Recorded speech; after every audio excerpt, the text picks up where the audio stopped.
I'm going to show you something that you'll probably never in your life see again on social media.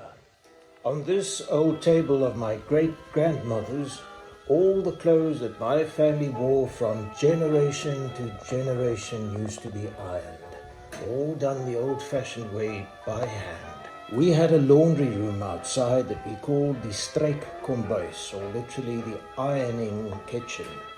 And in it, there used to be a stove almost exactly like this one.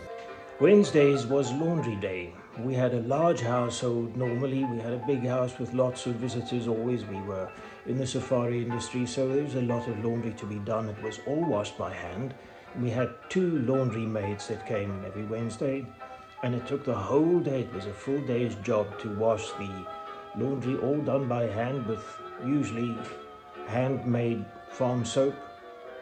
And then it used to be ironed on the table, and I'll show you how it worked. So firstly, the table had to be covered by an ironing blanket. We called it the strijkkombuis. It was always a woolen blanket like this one, and I think the one that we used all those years was like a beige color. My mother probably still has it. But then you spread that out across the table to protect it nicely, and then across on top of the ironing blanket would go a ironing sheet of cotton.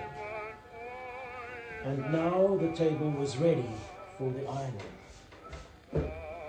We normally had 4 or 5 or maybe 6 of these old-fashioned irons standing and warming up on the stove, and as one cooled down you'd swap it for another. And the way to test whether it was hot enough was always very simple. This is the method. Do you hear that? That steam pop? It's hot enough for the ironing job now. So next I'm going to iron my old safari shirt that I've had since I was about 16 or 17 years old. And yes, it was ironed on this very table. It still fits me, and believe it or not, I still wear it. I don't wear it a lot, but I still do wear it. So it's a nice, good old cotton shirt. They last, well, not quite forever, but they last a long time. And so there is no special technique involved. The only thing is you make sure that the underside is nice and clean, and then you start ironing gently. Sometimes the iron can be dangerously hot, and then you've got to go fast, and if it's more cool, like now, it's not a terribly hot iron, you go a little bit more slowly. But when you iron cotton, you've always got the problem of stubborn pieces that don't want to come out. And this is what you do. A bit of water, sprinkle, sprinkle, sprinkle. It was always done by hand. I never saw them using a brush or anything like that. And so, and then it goes much faster.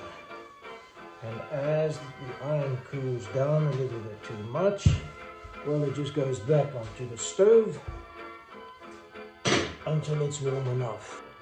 And so there you have it, nice and crisply ironed cotton shirt, because nothing is as cool as old school.